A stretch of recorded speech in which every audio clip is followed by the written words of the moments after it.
واقعہ کربلا اس سے ریلیٹڈ نہیں ہے کہ جی ان کے اوپر پانی بند ہو گیا، ان کے اوپر ظلم ہوا، کتنے بندے شہید ہوئے، یہ سیکنڈری چیز ہے. اصل چیز ہے کربلا ہوئی کیوں نبی علیہ السلام کی محنت کو 50 سال کے اندر اس لیول تک پہنچا دیا گیا کہ ہزاروں صحابہ زندہ ہیں اور نبی صلی اللہ علیہ وآلہ وسلم کی پوری اولاد ذبح کر دی جاتی ہے. ہم تو یہ کہہ نہیں رہے کہ کیسے ذبح کیا انہوں نے، آری چلائی تھی یا تلوار چلائی تھی. یہ تو واقعہ کربلا تو سب کو پتہ ہے، ان کی شہادت بھی سب کو پتہ ہے. جامعہ ترمذی میں حدیث ہے حسن و حسین جنتی نوجوانوں کے سردار ہیں اور ان کی والدہ جو ہے وہ جنتی عورتوں کی سردار ہیں. اور المستدرک الحاکم میں حدیث ہے حسن و حسین جنتی نوجوانوں کے سردار ہیں اور ان کے والد ان سے بھی بہتر ہیں. تو یہ تو ڈیفینٹ حدیثیں ہیں، یہ تاریخ تو نہیں ہے، نبی علیہ السلام کے فرامین ہے. تو ان کی موجودگی میں ان کے ساتھ یہ کچھ کیا جائے. ہم نٹی گریٹیز میں نہیں پڑھتے، ہم اس تھیم کے اوپر کہ یہ کون سی چیز تھی جس نے خلافت راشدہ کو ملوکیت میں بدل دیا، ہم اس تھیم کے اوپر بات کرتے ہیں. ہم کہتے ہیں چھوڑ دیں، بندے ہندے چھوڑیں. الٹیمیٹلی کیا نکلا ہے، کس کی وجہ سے ہوا ہے، وہ تو حدیث کی کتابوں میں موجود ہے. ہم کب کہہ رہے ہیں خفیہ کیمرے لگا گئے جی کس نے گولی پہلا تیر کس نے چلایا، یہ وہ ہم تو بتا رہے کس کے دور حکومت میں ہوا اور ان کا اپنا کردار کیا تھا، اس کو کس طریقے سے لا کے تخت پہ بٹھایا گیا. وہ ساری کی ساری چیزیں تو سامنے ہیں. وہ تاریخ کی کتابیں نہیں ہیں، حدیث کی کتابیں ہیں. اگر آپ کہتے ہیں کہ بخاری مسلم سے ہم نے صرف رفع الیدین کی حدیثیں لینی ہیں یا ایمانیات کی حدیثیں لینی ہے اور باقی جو بخاری اور مسلم میں آل امیہ کی بدماشیوں کو ننگا کیا گیا ہے وہ ہم نے نہیں لینی ہے، تو سر پھر آپ اپنے آپ کو کلیئر کٹ، پھر ہم آپ سے واقعہ کربلا نہیں ڈسکس کریں گے، حجیت حدیث میں بات کریں گے. آپ کو اپنے آپ کو منکرین حدیث کہنا پڑے گا. یہ آپ اسکروٹنگ کیسے کریں گے؟ اس سے بڑی بات مجھے یہ بتائیں کہ عظمت صحابہ بڑی چیز ہے یا عظمت محمد رسول اللہ صلی اللہ علیہ وسلم؟ تو بریلوی یہی تو رونا رو رہے ہیں. وہ کہہ رہے ہیں کہ قرآن میں تھوڑی آیات ہیں، آپ پھر مڑ کے پڑھتے ہیں قل انما انا بشر مثلکم، اس میں تو نبی علیہ السلام کی تنقیص ہو رہی ہے. تو ہم ان کو کیا کہتے ہیں کہ تنقیص مقصد نہیں، نعوذ باللہ نہ ہو رہی ہے. آپ افضل البشر ہیں لیکن آپ کی اسپیشیز بشر ہے،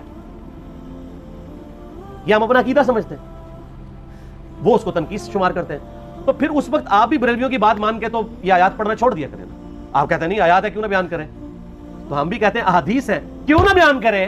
کہ صحیح بخاری میں حدیث ہے 2812 عمار کو ایک باغی جماعت قتل کرے گی، وہ جماعت دوزخ کی طرف بلا رہی ہوگی اور عمار ان کو اللہ اور جنت کی طرف بلا رہا ہوگا. اب اس کے نرغے میں جو آتا ہے وہ آئے، میں اپنے نبی سے ٹکر لے لوں آپ لوگوں کے منہ کا خیال رکھتے ہوئے کہ میں نبی علیہ السلام کو کہوں کہ آپ نے کیوں ایسی بات کر دی کہ مولا علی کے مخالفین کو آپ نے دوزخ کی طرف بلانے والی جماعت کہہ دیا. تو لیں آپ ٹکر، جائیں سیدھا دوزخ میں. اور تھوڑی جرت کریں آپ یہ کہا کریں کہ اے اللہ، اپنے لیے کہا کریں کہ اللہ تعالیٰ آپ کا حشر یزید اور یزید کے آباء و اجداد کے ساتھ کرے اور اس کی اولاد کے ساتھ. ہم کہتے ہیں کہ اللہ تعالیٰ ہمارا حشر جو ہے وہ مولا حسن حسین، مولا علی علیہ السلام اجمعین اور اہل بیت کے ساتھ کرے، آمین. اور آپ میں تو اتنی جرت نہیں آپ یہ بات بھی کر سکیں کیونکہ ان کو پتہ ہے. تو نبی علیہ السلام کی احادیث کو بیان کرنے کو یہ سمجھتے ہیں کہ جی اس سے مصیبت کھڑی ہو جائے گی، تو اپنے آپ کو منکرین حدیث ڈکلیئر کریں. پھر حجیت حدیث کا مقدمہ ڈسکس ہوگا، پھر کربلا نہیں ڈسکس ہوگی. اور یہ ٹی وی پہ بھی آ کے مولوی بیٹھے ہوتے ہیں، سنیوں کے بھی شیعوں کے بھی، مڑ کے جی وہ یزید نے یہ کر دیا. وہ یزید نے کیا کیا ہے یار؟ وہ تو سسٹم کا نمائندہ بن کے آیا جو پیچھے سے خراب تھا. یزید کو لے کے بیٹھے ہیں، یزید یزید یزید یزید، بھائی پیچھے سے معاملہ خراب ہوا ہے. اگر نہیں یقین آتا تو یہ بخاری مسلم کی میں نے آلموسٹ 200 سے زیادہ حدیث مین اسٹریم کی کتابوں سے اکثر بخاری مسلم جمع کیے پڑھے. اور سر میں نے تو ان کو چیلنج دیا یہ حدیثیں پڑھ کے نا اپنے ممبروں سے صرف ان حدیثوں کی تشریح اپنی پبلک کے سامنے کر دیں. نہیں کر سکتے تو پھر لعنت کے مستحق تو ہو رہے ہیں نا حق چھپا کے، اور قیامت دن کے منہ پہ لگام ڈالیے. اور پھر مڑ کے کہتے ہیں نہیں جی وہ کچھ چیزیں خاص ہوتی ہیں وہ عوام الناس کے سامنے نہیں کرنی چاہیے. وہ صحابہ کرام بھی بعض اوقات ایسی باتیں پبلکلی نہیں کرتے تھے. میں نے اس کے اوپر بڑا ایک میرا کلپ ہے یوٹیوب پہ، مولا علی سے متعلق 5 جھوٹ، تو میں نے کافی ساری چیزیں اس میں ڈسکس کی ہیں. لیکن میں یہ کہتا ہوں کہ اللہ کے بندو، جو چیزیں نبی علیہ السلام نے منع کی ہیں بیان کرنے سے وہ تو ہم ڈسکس کر بھی نہیں رہے. میں نے آج تک آپ کو منافقین کے نام بتائے؟ آپ نے حذیفہ ابن یمان کو بتائے تھے نا آپ صلی اللہ علیہ وسلم نے، صحیح بخاری میں آتا ہے. تو میں نے آپ کو بتایا، آپ رازدار رسول تھے، وہ ختم ہوگی بات. میں نے کبھی ڈسکس کی ہے؟ اگرچہ میں نے صحیح مسلم کی حدیث 7035 نمبر ڈسکس کی ہے کہ نبی علیہ السلام نے فرمایا میرے صحابہ میں 12 منافق ہیں، وہ کبھی بھی جنت میں داخل نہیں ہوں گے یہاں تک کہ سوئی کی ناکے سے اونٹ نہ گزر جائے، اور ان میں سے 8 ایسے ہیں جس کی کمر پہ دوبیلا پھوڑا نکلے گا. میں نے آج تک آپ کو بتایا کہ کس کس کی کمر پہ دوبیلا پھوڑا نکلا اور اس کی موت اسی پھوڑے میں ہوئی ہے؟ بتایا؟ تو میں تو وہ چیزیں ڈسکس بھی نہیں کر رہا، میں وہ چیزیں ڈسکس کر رہا ہوں جو نبی علیہ السلام نے علامات النبوہ میں بتائی ہیں. یہ امام بخاری حدیث نبوت کی دلیل کے چیپٹر میں لے کے آئے ہیں. اور امام بیہقی نے 3,500 احادیث پر مشتمل ایک کتاب لکھی ہے دلائل النبوہ, کہ ہم نبی صلی اللہ علیہ وسلم کو نبی کیوں مانتے ہیں, اس کے اوپر. اور اس میں یہ ساری حدیثیں عمار بن یاسر کے قتل والی لے کے آئے ہیں, بتانے کے لیے کہ دیکھیں ہمارے نبی علیہ السلام کی نبوت کی دلیل ہے کہ آپ نے اپنی وفات کے آلموسٹ 30 سال کے بعد ہونے والے واقعے کو پہلے ہی بتا دیا. یہ حدیثیں چھپانے والی نہیں, بیان کرنے والی ہیں, علامات النبوہ کی حدیثیں ہیں. آپ کہتے ہیں چھپائیں, اگر کوئی حدیث دنیا میں نہیں چھپائی جا سکتی نا تو علامات النبوہ والی حدیث ہے, کیونکہ وہ تو نبی صلی اللہ علیہ وسلم کی نبوت کو جسٹیفائی کرتی ہے. ورنہ میرا ایک معصومانہ سوال ہے کہ نبی صلی اللہ علیہ وسلم نے یہ باتیں کر کے ان کے زوم میں نعوذ باللہ امت کو مصیبت میں ڈال دیا. آپ نے خود ہی فرمایا کہ یہ ہوگا. کیوں فرمایا آپ نے؟ میں تو بیان کر کے مجرم ہوں, تو جس نے مجھے خبر دی ہے ان کے بارے میں آپ کا کیا خیال ہے؟ یہ مسند احمد کی حدیث یہ میں نے گھر بیٹھ کے بنائی ہے کہ میری بیوی کا کیا حال ہوگا جس پہ خوف کے کتے بھونکیں گے. تو سیدہ عائشہ سے مجھ سے زیادہ نبی الاسلام کو محبت تھی, لیکن آپ اللہ کے پیغمبر تھے, آپ نے اپنے گھر کی خبر بھی نہیں چھپائی, بتا دی یہ ہوگا. اور اس سے بڑھ کے آپ صحیح بخاری میں دیکھیں عمار بن یاسر کا خطبہ ہے. میں نے یہ سارا, پریشان نہیں ہونا, یہ ریسرچ پیپر میں سارا کچھ موجود ہے, اور کوئی چیز بھی ایسی نہیں جو اس میں سکپ ہو. صحیح بخاری میں خطبہ ہے کہ عمار بن یاسر کو مولا علی نے بھیجا کوفے میں. کوفے والے نیوٹرل ہو گئے تھے کیونکہ بصرہ سے سیدہ عائشہ آ رہی تھیں, اور وہاں پہ انہوں نے کہا نہ ہم سیدہ عائشہ کا ساتھ دیں گے نہ مولا علی کا دیں گے. تو عمار بن یاسر کو تیار کرنے کے لیے, یعنی وہاں کے جو عوام تھی اس قتال کے لیے, مولا علی نے بھیجا. تو سیدنا عمار بن یاسر نے وہاں پہ کوفے کے ممبر پہ خطبہ دیا. بخاری کے الفاظ ہیں, اوپر والی سیڑھی پہ عمار بن یاسر نے حسن ابن علی کو بٹھایا, حالانکہ حسن ابن علی سے 4 گنا بڑی عمر تھی عمار بن یاسر کی, 90 پلس ہو چکے ہوئے تھے, 3-4 گنا ان کی عمر تھی, لیکن اہل بیت کا احترام کیا. خود نچلی سیڑھی پہ بیٹھے. بخاری کے الفاظ ہیں کہ اے لوگو اللہ نے تمہیں آزمایا ہے, ایک طرف دنیا اور آخرت میں تمہارے نبی کی بیوی ہے سیدہ عائشہ, دنیا اور آخرت میں, یعنی عزت اپنی جگہ قائم. یہاں لوگ سمجھتے ہیں کسی کی غلطی آ گئی تو پتہ نہیں کیا ہو گیا, وہ یار اس کا مرتبہ اپنی جگہ ہے, غلطی اپنی جگہ ہے, پیغمبر نہیں ہے وہ. اور دوسری طرف علی ابن ابی طالب ہے. اللہ اب دیکھے گا تم عائشہ کی اطاعت کرتے ہو یا اللہ کی, علی کی نہیں اللہ کی. کیوں؟ یا ایھا الذین آمنوا اطیعوا اللہ واطیعوا الرسول واولی الامر منکم. ان کا اولو الامر مولا علی ہیں, ان کی اطاعت واجب ہے. یہ اللہ نے آزمایا ہے کہ اللہ کی اطاعت کرتے ہو یا عائشہ کی.